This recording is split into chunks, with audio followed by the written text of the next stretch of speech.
A'udzubillahiminasyaitonirrajim. Bismillahirrahmanirrahim. Assalamualaikum warahmatullahi wabarakatuh. Bismillahirrahmanirrahim. Alhamdulillahirabbil alamin wa bihi nasta'in wa ala umuri dunya waddin.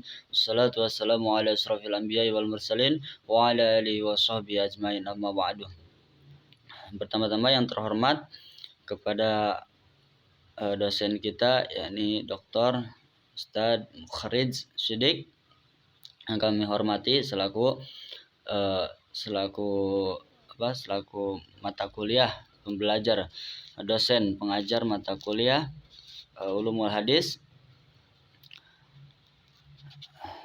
Ya, sebelumnya perkenalkan, nama saya Dery Yuanda. Saya dari kelas Ilmu Al-Quran Tafsir, kelas Ikhwan. Langsung saja saya akan sedikit menjelaskan tentang cabang-cabang ilmu hadis yang telah kita pelajari, di kelas ataupun di mata kuliah Ulumul Hadis ini. Cabang-cabang ilmu hadis itu ada beberapa bagian.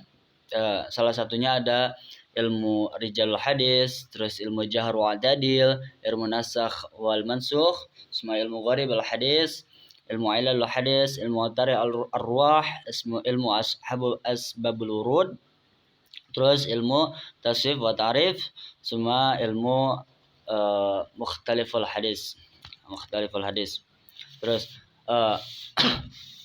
terkait yang pertama adalah ilmu rijalul hadis. Ilmu rijalul hadis yang telah kita pelajari adalah kata-kata rijalul hadis berarti orang-orang di sekitar hadis atau orang-orang yang meriwayatkan hadis serta berkecimpung dengan hadis Nabi Muhammad SAW. Secara terminologis, ilmu ini didefinisikan dengan ilmu yang membahas tentang keadaan, perihal, dan sejarah-sejarah para periwayat hadis, baik dari kalangan sahabat, tabi'in, ataupun generasi-generasi sesudahnya. Ilmu rijalul hadis ini sangat penting kedudukannya dalam lapangan ilmu hadis. Ilmu rijalul hadis ini lahir bersama dengan periwayat hadis. Dalam Islam mengambil porsi khususnya untuk mempelajari persoalan-persoalan hadis, persoalan-persoalan di sekitar sanad. Sebagaimana terus ini adalah ilmu rijalul hadis. Selanjutnya adalah ilmu jahr wa adadil.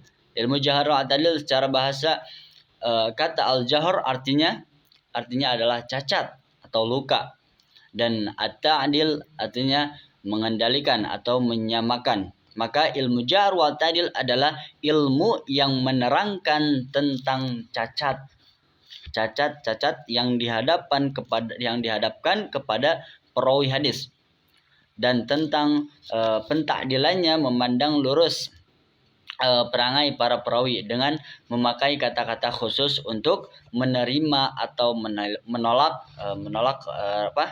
riwayat mereka. Jadi hadis jahr wa adadil adalah hadis-hadis yang sedikit cacat yang dihadapkan kepada pada perawi.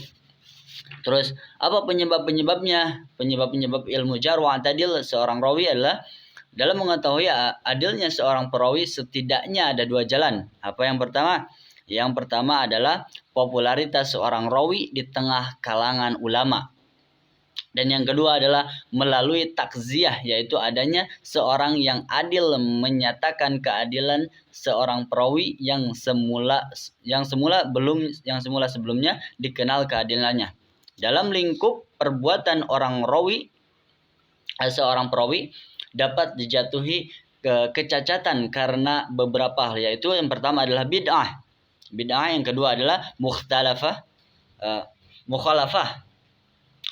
yang kedua ghalat, dan yang keempat adalah da'at al-inqita.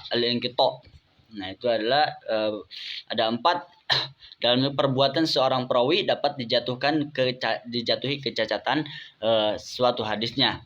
Bid'ah, mukhalafah, ghalat, dan da'wa al-inqita. Terus selanjutnya ada yang namanya ilmu nasikh wal mansukh. Ilmu nasikh wal mansukh adalah ilmu yang membahas tentang hadis-hadis yang berlawanan yang tidak dapat dipertemukan dengan ketetapan yang datang. Yang datang terdahulu disebut mansukh, dan yang datang kemudian dinamakan nasikh. Nah, ada yang datang dan ada yang datang terdahulu disebutkan mansukh, dan yang datang kemudian dinamakan nasikh. Al-mansikh wal mansukh, penghapusan hadis. Terus macam-macam nasikh wal mansukh. Macam-macam nasikh wal mansukh. Yang pertama nasikh sunnah bis sunnah, atau nasikh sunnah dengan sunnah. Dan selanjutnya adalah nasikh as-sunnah dengan al-kitab. Ada juga nasikh al-kitab dengan al-kitab, dan nasikh nasikh di dalam dalam Al-Qur'an, penghapusan dalam Al-Qur'an. Nah, itu adalah berikut tentang nasikh wal mansukh. Terus selanjutnya ada lagi yang namanya ilmu gharib. Ilmu gharib wal hadis. Ilmu gharib wal hadis merupakan cabang dari ilmu hadis yang bertujuan untuk menjelaskan tentang tentang ungkapan lafaz-lafaz yang sulit, asing dan rumit agar dapat dipahami yang terdapat di dalam matan hadis. Karena lafaz tersebut jarang digunakan oleh Nabi Muhammad SAW atau masyarakat, dan juga karena bahasa yang digunakan oleh masyarakat masyarakat telah berubah dengan bahasa lisan atau bahasa Arab pasaran. Jadi banyak sekarang bahasa Arab pasar, bukan bahasa Arab Alkitab. Jadi bayangkan ketika kita bepergian, pasti bepergian terutama di sekitar Arab itu pasti menggunakan yang namanya bahasa-bahasa pasar, bukan bahasa-bahasa Alkitab. Bahasa-bahasa kitab. Jadi sangatlah rumit, asing dan rumit dapat dipahami yang terdapat di dalam matan hadis. Terus itu adalah ilmu gharib. Ilmu gharibul hadis. Terus yang selanjutnya adalah ilmu ilal hadis. Nah, ilmu ilal hadis adalah suatu ilmu pengetahuan yang membahas tentang kecacatan atau penyakit-penyakit yang tersembunyi yang terdapat pada hadis. Beberapa pengertian ilmu ilal hadis yang dipaparkan oleh para ulama. Para ulama al-ilmu alladhi yabahasu 'anil asbab al-khafiyatu min jihati qad وحى في الحديث كوصول منقطع ورفع موقوف ودخل الحديث في حديث أو لحق sanad atau غير ذلك. Artinya adalah ilmu yang membahas sebab-sebab yang tersembunyi dari segi dia dapat mencacatkan hadis, seperti mewasolkan yang munqati. Yang munqati diwasolkan itu dapat menjadikan cacatnya suatu hadis. Merafatkan yang mauquf, memasukkan hadis ke dalam hadis, atau membuat suatu sanad ke dalam suatu matan dan lain-lain. Nah, itu adalah hadis ilal. Jadi tidak boleh digabungkan antara mauquf dan mausul munqati. Hadis-hadis munqati tidak boleh dijadikan seperti muwasolkannya, tidak boleh muwasolkannya. Jadi kalau udah menetap segitu ya udah segitu, tidak boleh ditambah-tambah. Terus ada lagi yang namanya ilmu tarikh ar-ruwah. Ilmu tarikh ar-ruwah adalah pengertian tentang sejarah kelahiran perawi, bagaimana mereka mendapatkan riwayat dari para syekh, rihlah, pencarian hadis ke berbagai kota hingga wafatnya perawi, sehingga keabsahan hadis dapat dipertanggungjawabkan melalui kepercayaan perawi. Dalam ilmu ini maka akan diketahui apakah periwayat seorang perawi sah atau ditolak. Nah, itu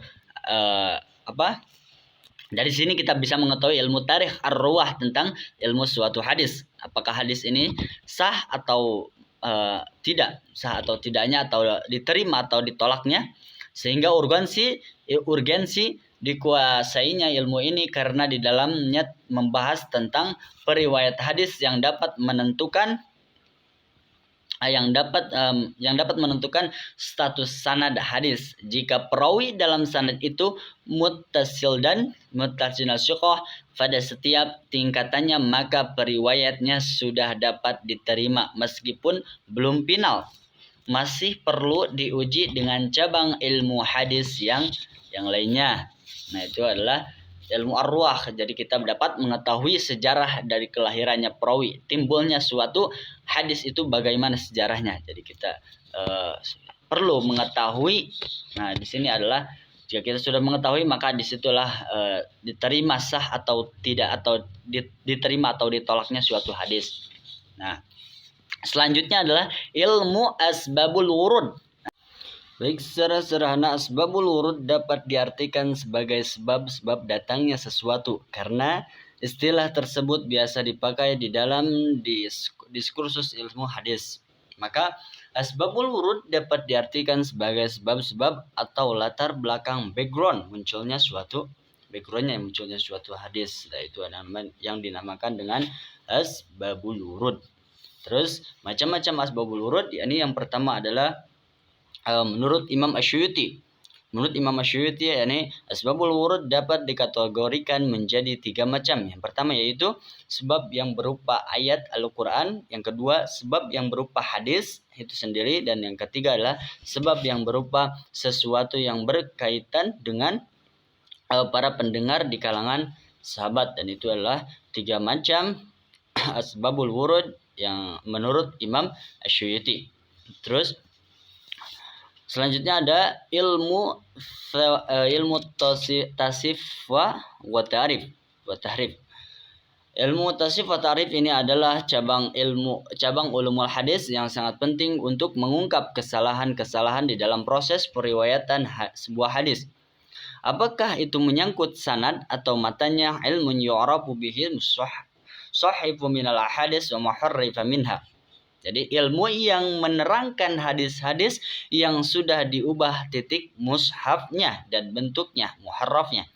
Nah, itu adalah ilmu apa? Ilmu tasif wa ta'rif, yakni ilmu yang mengungkap kesalahan-kesalahan dalam proses periwayatan sebuah hadis. Nah, itu ilmu tasif wa ta'rif. Nah, pembagian ilmu tasif wa ta'rif ditinjau dari tempat tasif dan sanad, dan tasif dan matan. Ditinjau dari penyebabnya, ditinjau dari tempatnya. Yang pertama ada tasif dan sanad dalam tasif dalam sanad. Yang kedua ada tasif dalam matan sanad. Dan ditinjau dari segi penyebabnya. Yang pertama ada tasif basor, yang kedua tasif sama. Nah, dan yang terakhir ditinjau dari segi lafaz atau maknanya. Yang pertama adalah tasif dalam lafaz dan tasif yang berkaitan dengan makna. Nah, itu adalah pembagian tasif terbagi menjadi 3, dan dari 3 itu terbagi lagi menjadi 2 dari berbagai yang ada. Pembagian tasif ada tempat, ada penyebab, dan ada lafaz atau maknanya. Nah, itu 3. Dan yang terakhir, ini yang terakhir adalah ilmu mukhtalif al-hadis. Ilmu mukhtalif al-hadis, cabang ilmu mukhtalif al-hadis yang terakhir karena permasalahan yang menyangkut dalam kajian hadis-hadis mukhtalif. Al-Imam Nawawi sebagai kutip oleh Al-Imam Asyuyuti menyebutkan bahwa hadis-hadis mukhtalif sebagai berikut.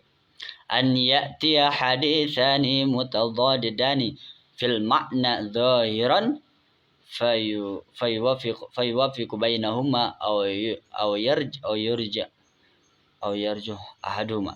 Hadis mukhtalif adalah 2 hadis yang saling bertentangan. Jadi ada 2 hadis yang saling bertentangan pada makna lahiriahnya, sehingga perlu dilakukan upaya perkompromian antara keduanya atau ditarjih menguatkan salah satu di antara kedua hadis-hadis tersebut.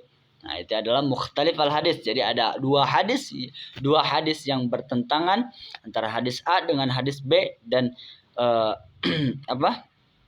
sehingga harus dilakukan berkompromi atau konfirmasi antara keduanya, atau ditarjih menguatkan salah satu hadis-hadis tersebut. Kita perlu menguatkannya gitu, antara hadis sahih dan dhaif gitu. Jadi permasalahan suatu hadis. Nah, mungkin terima kasih. Mungkin ini saja yang bisa saya sampaikan. Kurang lebihnya mohon maaf. Wabillahi taufiq wal hidayah. Astagfirullahaladzim. Wassalamualaikum warahmatullahi wabarakatuh.